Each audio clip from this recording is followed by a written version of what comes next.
Alright guys, today I want to talk about some of the most unforgettable moments in Game of Thrones.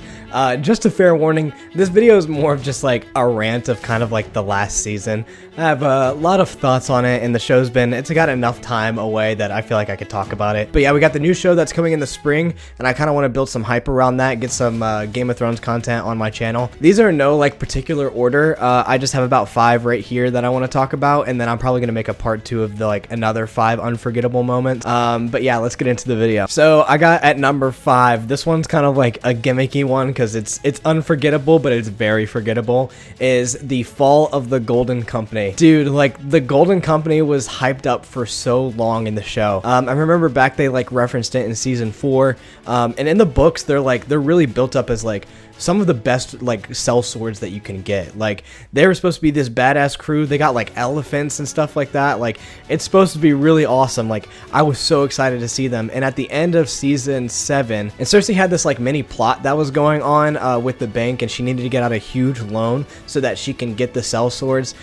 We also had Euron who was going to go and get them. So like there was a lot of stuff, a lot of really big characters and a lot of things that were happening to be able to bring the Golden Company over. So she had to take out this huge loan because they had lost most of like the Lannister armies, and they needed to be able to fight back when Daenerys came over. So Cersei was trying to get ready for that battle, or whatever, whatever was going to happen. I wanted to see like elephants on like Westeros. Like that would have been like so cool. But and then Euron finally brings them over, and it's like, okay, cool, what's gonna happen? And then first things first, they're like, no elephants. I'm like, oh my gosh, what? Like that would have been so cool to see like the army fight against like some elephants. But I was like, okay, no elephants. Then we get to the part where Daenerys is about to lay siege on King's Landing, and the Golden Company is right outside the gates, and they're like, oh yeah, like we're not scared of anything or whatever. And then like Drogon comes out of nowhere and just like obliterates them in like one fell swoop. Like they didn't do anything at all. I'm sure with the show they were just like trying to write them off. They're just trying to like kill them off basically. They didn't have the time to pour in to actually do the Golden like Company like justice, because like it's supposed to be really cool.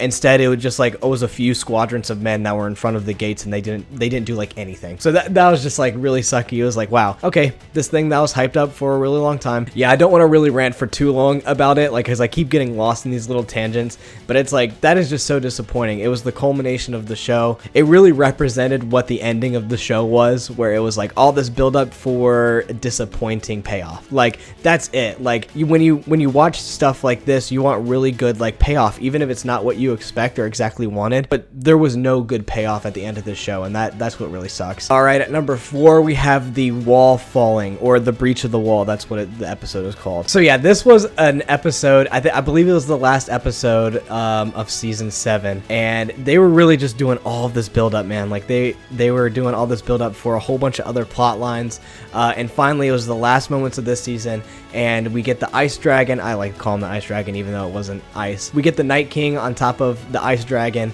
and he's taking down the wall, and the final shots we get the White Walkers like coming across the wall. They're like gonna invade humanity. It's gonna be like the dead against the living. It's something that's been built up literally since the first scene of the entire show, and it's an epic moment. And seeing this, it was like, okay, I have hope for the final season. Like they're gonna do it justice. It's gonna be awesome. Like it's gonna be great. Only to find out that then when the actual final battle comes, it's like, well, this greatest threat to humanity that has ever existed just gets defeated in like a few hours. Like it was the long night. It took one night, and then like it was all done. Like it was like, oh my gosh, like your build-up did not meet the expectations for the payoff. Like, I'm not saying that the payoff always has to be good. It just has to be something that's impactful. And it was like, it wasn't. Like, I think Arya killing the Night King was like a good twist. Like, you can always have twists, and you can have a decent payoff with that. But with that payoff, you need more build-up. You need more buildup of the battle. You need multiple battles. What I think would have been great is if like humanity had to flee like Winterfell, and the Ice King took over Winterfell and took over all of the north, and then they had to like start going south. I know they did not have the time in the show to be able to do that, but you need that buildup. You need like humanity to fall a little bit and then come back, and then they defeat the White Walkers. But that didn't happen. It was like, well, the first time that humanity and the White Walkers meet, boom, and we beat them. It's like, there is no real build up. We finally got to this point, and it was just like, boom, we beat him in one night. And I'm like, oh, It was like, it was so sad. But I remember that moment. It was very unforgettable at the end of season 7, and I had high hopes for the new season, and I was like, oh my gosh, like, let's go, let's get into this. And at number 3, we have the burning of King's Landing. So yeah, this is basically just like unforgettable moments, you could say, about like the last season, or maybe like the last 2 seasons, or really just in the last episode, because you got to give it to Dan and Dave that they did a lot of things unexpected. Like, and that's what they were good at. That's what they were good at with the source material. Even though we don't really like the payoff of the show, and especially at the end and how things were resolved, because a lot of it didn't even make sense. You got to give it to Dan and Dave that they did a lot of things that were unexpected, even though you might not like it. And the burning of King's Landing is one of them. So there is a thing that they talk about with like Dany, of how like she was starting to like go crazy a little bit, but I think it's a complete betrayal of character. Like, we've been building up this person who's like freeing people of slavery, freeing people of like all types of cultures, and like trying to bring people together. She had very radical beliefs, and don't get me wrong, she wasn't all that great. Like, she did do some stupid things and killed a lot of people, but I don't think as a character, I don't think she would massacre an entire city. Like, that does not make sense for her like character at all. She's like, I'll massacre these people because like they're the people that drove my people out. And it's like, no, I don't think Dany would have like ever thought that way. She would have gone directly to Cersei or whoever, or the Baratheons, and she would have gotten them herself. She would have never burned down a city like that. Like, Martin has come out and said that that will not happen in the books. Like, a lot of the ending stuff like will be very different. I'm wondering if he originally had that and then he's like, ooh, people hated that, so I'm going to change it.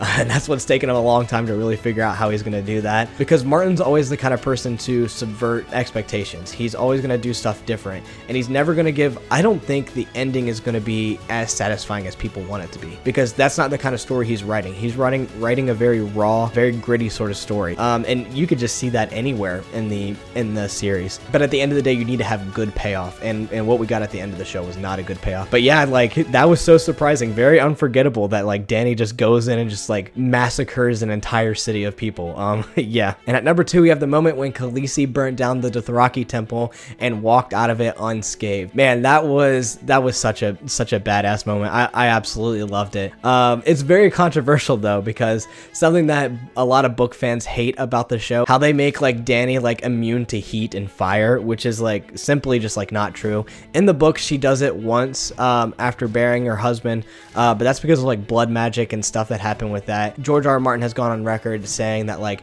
that was a very special moment. It never would have happened again. She is not impervious to flame.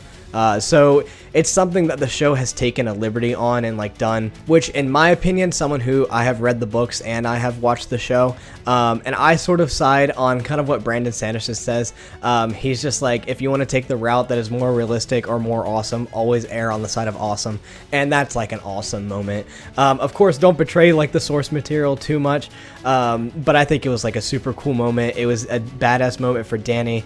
She showed that she could be awesome, and she could be a queen, and she can be a ruler without her dragons, and she really just did it here and exemplified, and it led to having the Dothraki going to Westeros with her dragons. And it, I get so sad thinking about all of it, because I'm like, oh man, the hype from season 7, like, people hated the last 3 seasons. I liked season 7. I liked a lot of season 8, just the payoffs were bad. I know I'm going to rewatch this series, and I'm going to love it. And a lot of stuff I'd really like from season 8, because they did a lot of stuff right. It was just the payoffs that they did wrong. But yeah, it was such a build-up moment, and it was really a turning point for her, showing that she could really do all of this without her dragons.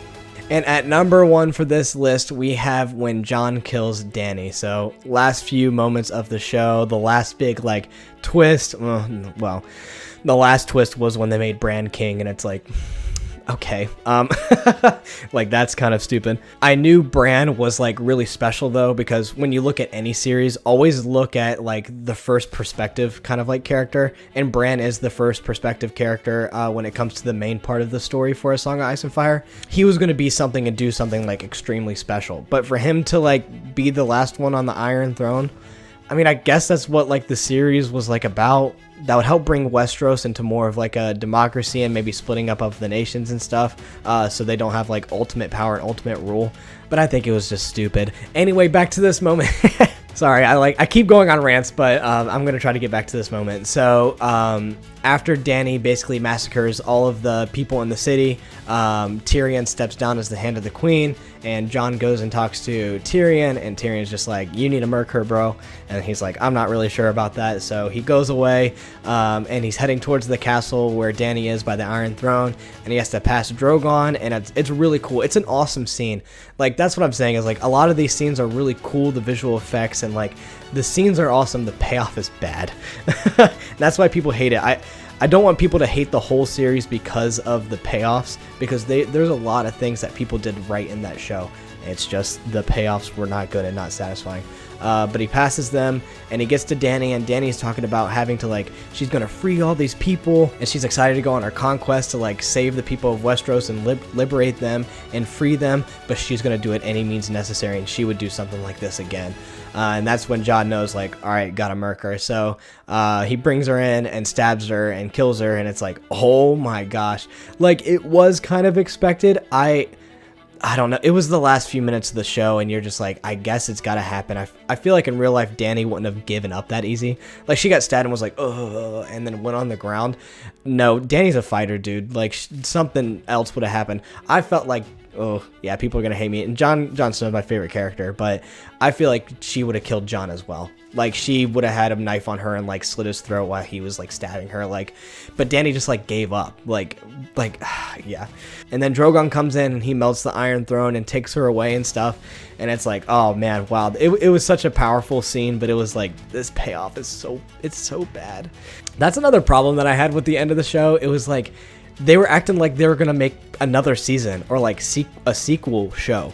Like, why did they leave so many things open-ended? Like, they had, like, Arya going to travel to, like, a new continent, and then they had Dany being taken away by Drogon. Like, it makes me speculate about a whole theory, and I started making a script on it for a new video about, like, how she is going to be, like, the Fire Queen, and then the Night King is going to be, like, the Ice King, and it's going to be fire and ice. I think that would be, like, so cool in the books. Like, I think that Dany does die in the books, but I think she's, like, revived by how, like, Jon was revived, but she's gonna get, like, some kind of power from it. That'd be so cool.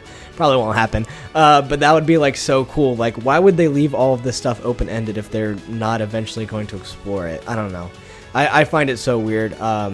But yeah, that was, like, my top, like, kind of unforgettable moments. Would love for you guys to comment below kind of, like, some of your unforgettable moments, and we could talk about it down there. While you're down there, if you could like and subscribe to the channel, guys, it would really help me out a lot, and I'll see you guys in the next one.